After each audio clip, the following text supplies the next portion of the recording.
Hello lads and lasses, this is Maz and Talks, back with another video for you guys. What a game. What an insane game. Portugal drawing 0-0 with Slovenia. Portugal ended up going through on penalties, 3-0. And to an outsider, that would seem like a very boring game. 0-0, why would anyone watch that? But for anyone who did watch the game, you could agree with my opinion here. I think that was one of the best games of the knockout so far. It's not just one of those bore 0-0 draws. It was one of those 0-0s where it kept you on the edge of your seat the entire time. And Portugal started this game on top, and you thought it was going to be maybe a 3-0 or something in the end. And they were creating lots of chances, especially Ronaldo. Ronaldo missed a couple of sitters. Unbelievable. They tried to get Ronaldo that goal. Ronaldo really wanted that goal. You could see how aggravated he was getting. But mistimed headers, shots which, if he was back in his Real Madrid days 5-6 years ago, he would be putting away. And just soft headers that you wouldn't expect a player like him to miss. But he does, and from that point, they don't score in the first half. In the second half, they get frustrated by the amazing Slovenia defense. I just want to talk about that Slovenia defense, by the way. You don't see managers running the 4-4-2 formation anymore. It's very old school. You think of like Burnley, Stoke, that Brexit football, two tall strikers up top, just headering it back to the midfielders, like hold up 1-2 plays, crosses into the box. You don't see that anymore. But Slovenia is one of those teams who play it so well and just brings you back, and you just can't do anything but applaud them for their efforts today. Just you better, like, now it's very technical with the football. You don't see the harsh challenges going in, the body checks going in. You just see a winger trying to skill everyone, or the 1-2 plays, you know, and it's all great on the eye, but you miss those days of football where you just have that aggression. And the Slovenia defenders, they're so tall, and the amount of times you see them body checking Leao, body checking Ronaldo, body checking Fernandez, all these players. And on that right-hand side, Karnichik, the right back, who's in my fantasy team, by the way, for the Euros, and I'm going to give myself a pat on the back. I did not know who this guy was maybe 10 minutes off before I picked my fantasy team. And then I researched him, and then you see that he's like one of the best defenders, and I didn't think he was going to be that good. And anyone who watched the game could see that he had Rafael Leao and Ronaldo on lockdown on that side. In the first half, there was a few iffy moments where Leao was sprinting past him, he couldn't keep up. But then in that second half, the Slovenian manager told Karnichik and Stojanovic, the right midfielder, to double-team Leao and double-team Ronaldo when they were on that side. And it worked to a charm. They were getting frustrated. Portugal were getting frustrated. Players like Bruno Fernandes, who were creating that first half, were getting frustrated. And it makes it into that second half, and it's one of those games where you see anything could happen. Slovenia might score. It might nick a 1-0. It might go to penalties. And that is exactly what happened. It did go to penalties. And there were chances for Slovenia to win. Slovenia could have won this game. In the first half, around the 60th, 70th minute, one of the only chances Slovenia had, Sesko, who's 21 years old, and anyone who plays FIFA career mode will probably know him, but if you just know those up-and-coming ballers, you would have heard of Benjamin Sesko. He's tall, he's around 6'4", and he's very fast for his height. So the double threat, the header threat, the sprint threat, gets the ball up front. He's the only lone striker. Pepe, 41 years old, great defender in his time, but I think after this Euros, he's got to call it an end, because it was this point where Sesko nearly ended his entire career. Sesko gets the ball, flicks it over Pepe's head. Pepe can't keep up. He's trying to, and then Sesko's just bodying him off. Pepe falls to the ground. Sesko, left foot shot, absolutely fluffs it. He should have scored that chance. And that was a warning sign for Portugal. They were concentrating on their attack, but the defense was very susceptible to getting exposed. Players like Ronaldo, Leao, who was getting shut down, Pepe were getting tired, and they just weren't subbed off. I don't understand. Roberto Martinez, the Portuguese manager, I don't get why he waited so late to make those substitutions. The first one was in the 65th, which is a good time. Diogo Jota coming on, great player, fresh pair of legs. And then he waits another 10 minutes, 75th minute, brings on Conceição, the 19-year-old. And those are the only 2 substitutes he makes. You have 5 substitutes in these Euros and he makes 2. You should be winning this game in normal time, not going for penalties. So I don't know what the heck he was waiting for. And he nearly paid the price. The game goes to extra time. And to be fair, the substitute of... I'll get to that, but Jota, the substitute, I do want to talk about.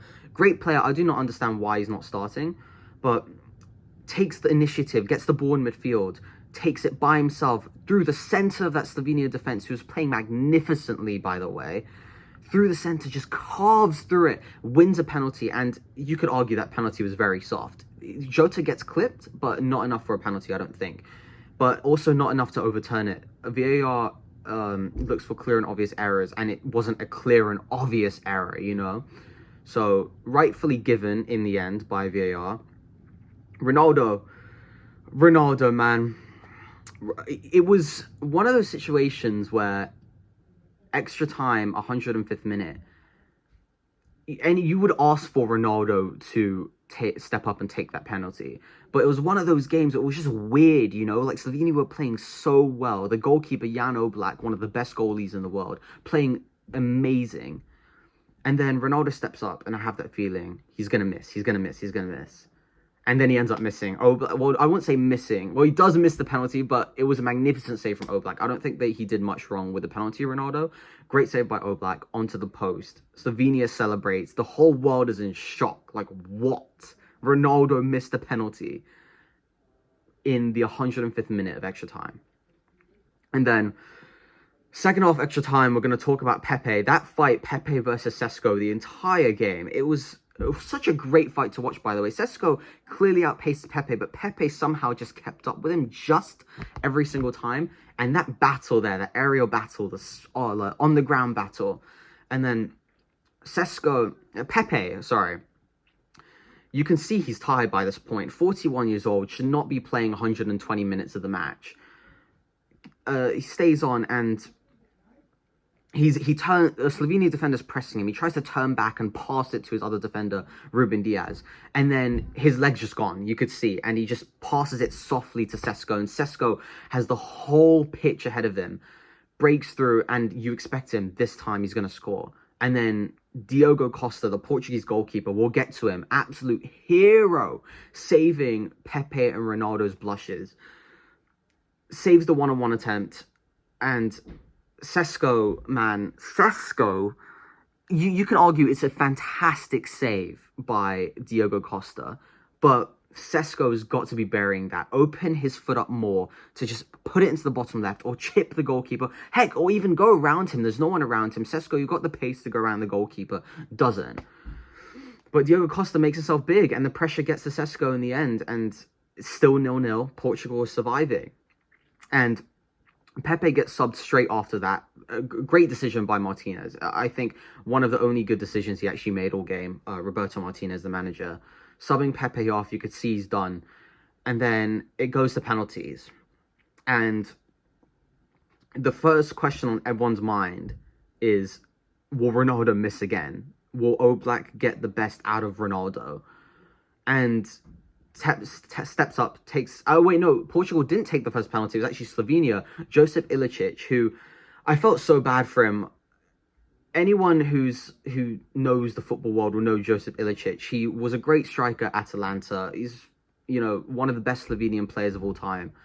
And he went through mental health issues the past couple years, and you saw he just disappeared from the face of the earth pretty much. Atalanta released him, and he comes back for this Euros better than ever, and it's just an amazing story. He ends up missing, which, if there was any player I didn't want to miss, it was Josip Ilicic, and it's a shame. Hits it bottom right, and it was a great save by DIOGO COSTA. Absolute amazing save from the Porto goalkeeper.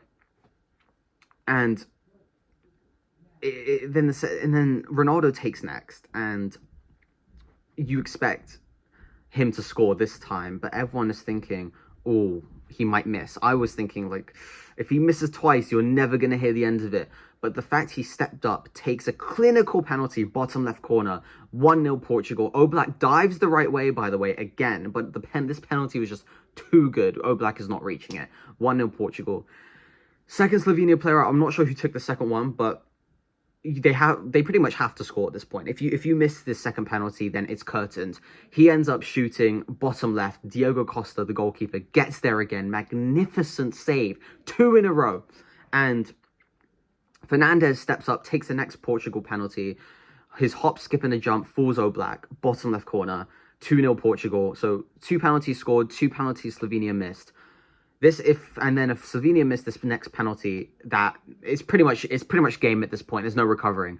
Balkovec, I think his name was, the left back. He played amazing for Slovenia, and again, you have to feel sorry for him for missing, but it's just tired legs at the end of the day, and just you can tell these guys don't really take penalties.